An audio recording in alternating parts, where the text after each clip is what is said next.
Getaway 2020 adalah sebuah film yang menceritakan perjalanan berlibur dari 3 sahabat wanita bernama Tamara, Maddie, dan Brooke. Awalnya liburan mereka berjalan lancar, namun suatu ketika tiba-tiba salah satu dari mereka yang bernama Tamara tengah diincar oleh para psikopat. Nah, bagaimanakah kisah selanjutnya? Bagi yang penasaran, yuk langsung aja ambil posisi rebasan.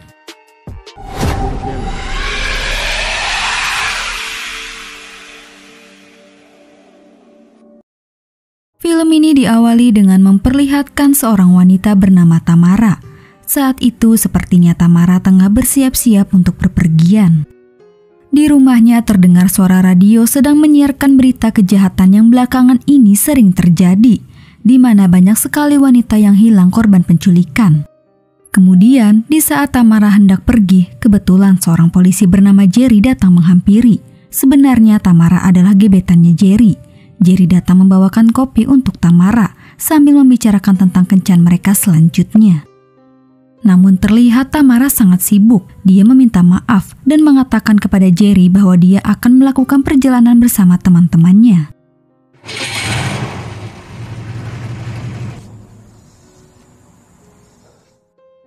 Sebelum sampai di tujuan, Tamara menghubungi 2 temannya bernama Brooke dan Maddie yang saat ini sudah berada di sebuah danau sedang menunggu kedatangan Tamara.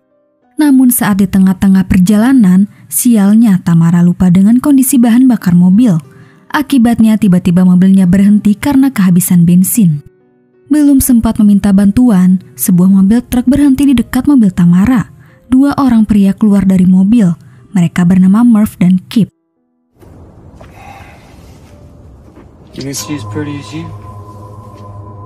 Nampaknya Tamara agak sedikit waspada dengan orang asing. Namun meskipun terlihat aneh, mereka berdua begitu baik. Mereka mau memberikan sebagian bensinnya kepada Tamara. My friends are waiting for me, so I really should go. But thanks.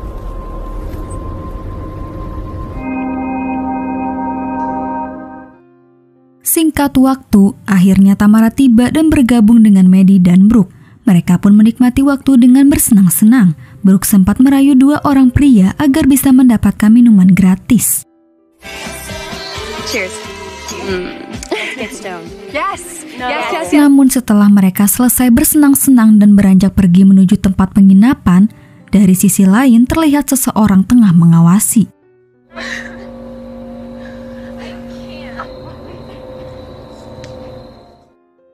Saat di malam hari, secara mengejutkan Jerry menyusul ke tempat penginapan Tamara. Memang dari awal Tamara sudah memberitahu bahwa dia ingin menikmati liburan bersama teman-temannya. Namun kali ini tujuan Jerry datang hanya untuk memastikan bahwa Tamara baik-baik saja. Kemudian rencana selanjutnya, mereka bertiga akan pergi mengunjungi sebuah tempat hiburan malam. Setibanya di bar, mereka langsung memesan segelas Amer dan berjoget lepas mengikuti irama musik. Yeah, should I drink Maddie's? Oh, you're the worst. Namun tidak lama kemudian 2 orang pria misterius tiba di tempat yang sama, lalu memesan 3 gelas Amer dan secara diam-diam memasukkan obat bius ke salah satu gelasnya. Pria ini meminta si bartender untuk memberikannya kepada Tamara, Brooke, dan Maddie, dan tanpa menghiraukan, mereka bertiga langsung meminumnya. Kebetulan secara tidak sadar, Tamara lah yang telah meminum anggur yang tercampur obat bius. Seketika ia pun mulai pusing dan pergi meninggalkan Brooke dan Maddie. Dalam kondisi setengah sadar, Tamara melihat Murph dan Kip mendekatinya dan membawanya pergi. Tanpa diduga-duga, ternyata ini adalah ulah mereka. Kemudian dengan mobil truknya, Murph dan Kip membawa Tamara ke rumahnya. Begitu Tamara terbangun, dia sendiri tidak tahu apa yang telah terjadi. Tapi Tamara segera sadar bahwa ia telah diculik dan berusaha bersembunyi di kolong mobil. Murph dan Kip kembali untuk memperlihatkan Tamara kepada ayah mereka, sebut saja dia Ramos. Namun mereka terkejut tidak menemukan keberadaan Tamara.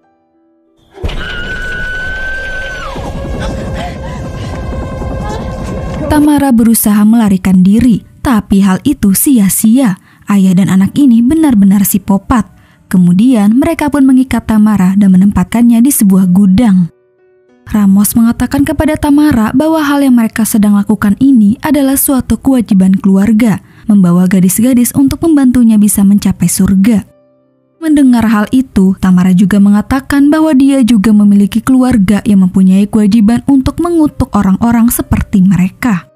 Pengakuan Tamara membuat mereka tertawa. Sambil meledek, Ramos mengatakan Tamara adalah penyihir dan memintanya untuk membuktikan. Selanjutnya, untuk sementara waktu, ketiga psikopat ini membiarkan Tamara untuk semalaman. Lalu, saat di rumah, Kip membersihkan baju bekas muntahan Tamara. Sementara Murph dan Ramos duduk santai sambil udut dan meminum segelas kopi. Mengenai pengakuan Tamara, Murph dan Ramos menganggap hal itu hanyalah lelucon. Tapi berbeda dengan Kip. Sepertinya dia agak sedikit takut bahwa jika Tamara benar-benar adalah seorang penyihir. Kemudian ketika Murph hanya seorang diri di luar rumah, tiba-tiba... What's wrong with you? What are you doing? What do you mean? Tidak tahu itu apa, namun Murph tidak sadar terdapat penampakan sesosok seperti Kunti lewat. Selanjutnya, Murph mencoba mencari angin dengan berkendara. Akan tetapi Murph sangat terkejut ketika sosok Kunti itu muncul kembali secara tiba-tiba.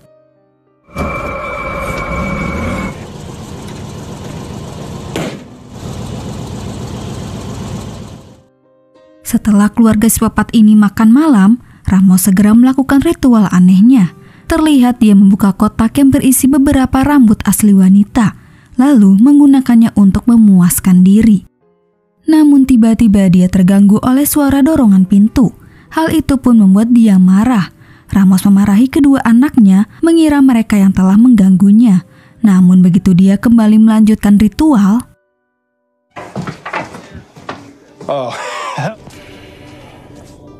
beberapa tulang manusia berserakan di atas kasur. Kejadian-kejadian janggal mulai terjadi. Mengalami peristiwa ini, Ramos bersama Murph mencoba melihat kondisi Tamara. Namun dilihat-lihat ikatan Tamara sangat kuat. Tidak mungkin dia bisa melepaskan diri untuk melakukan teror itu. Dan Tamara hanya bisa tersenyum setelah mendengar pengakuan teror yang dialami oleh mereka. Setelah Murph dan Ramos kembali pulang, tidak lama kemudian secara diam-diam Kip datang menemui Tamara. Kip datang hanya untuk memastikan Tamara penyihir atau bukan. Tamara pun mengaku bahwa dia bukanlah seorang penyihir. Kip sempat bercerita kepada Tamara, di mana keluarganya selalu menculik wanita untuk disekap, disiksa, dan diperkaos, lalu terakhir dibunuh. Mereka percaya hal itu dilakukan agar para wanita bisa masuk surga. Bisa dibilang keluarga ini semacam psikopat aliran sesat. Just please let me go.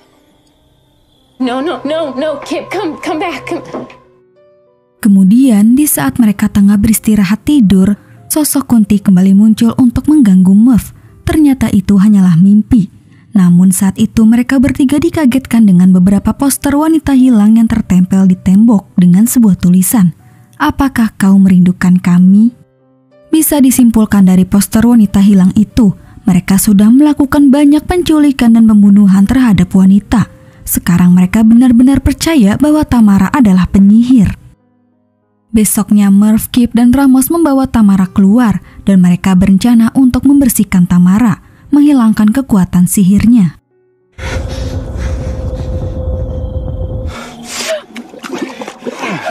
Setelah beberapa celupan air, Tamara pun mau mengikuti mantra yang diucapkan Ramos. Sementara di tempat lain, Jerry menerima pesan suara Tamara yang sempat meminta pertolongan. Lantas hari itu juga dia bergegas mencari Tamara. Jerry mencoba mencari Tamara di tempat terakhir ketiga gadis ini berada. Di sana Jerry mendapatkan informasi dari si bartender bahwa pernah ada 2 orang pria misterius yang sempat membelikan gadis-gadis minuman. Setelah yakin bahwa jiwanya sudah dibersihkan, Tamara ditempatkan kembali di gudang. Sementara itu, Kip diperintahkan Ramos untuk menggali sebuah lubang. Dengan kesempatan itu, Tamara akhirnya bisa melepaskan diri. Namun,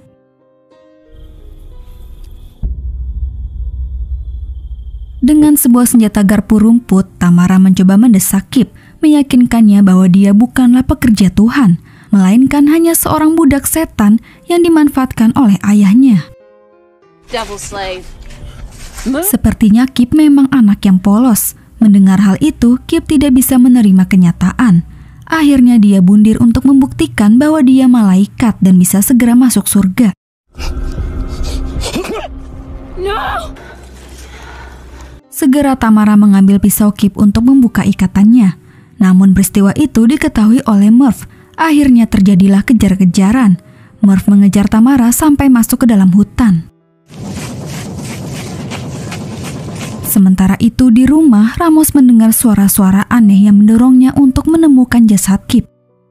Melihat jasad Kip, Ramos meminta maaf. Lalu, tidak jauh dari situ Ramos melihat seorang wanita tengah menangis di dekat pohon. Dan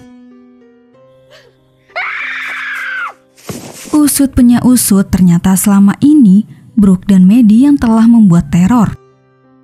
Selama kejar-kejaran di hutan, Tamara berhasil bersembunyi. Dan saat Murph lengah, Tamara mencoba menikamnya, tapi hal itu hampir membuat Tamara terbunuh.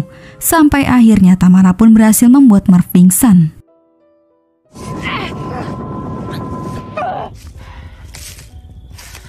Setelah keduanya berhasil dilumpuhkan, Tamara, Maddie, dan Brooke mengikat mereka di penyangga salib.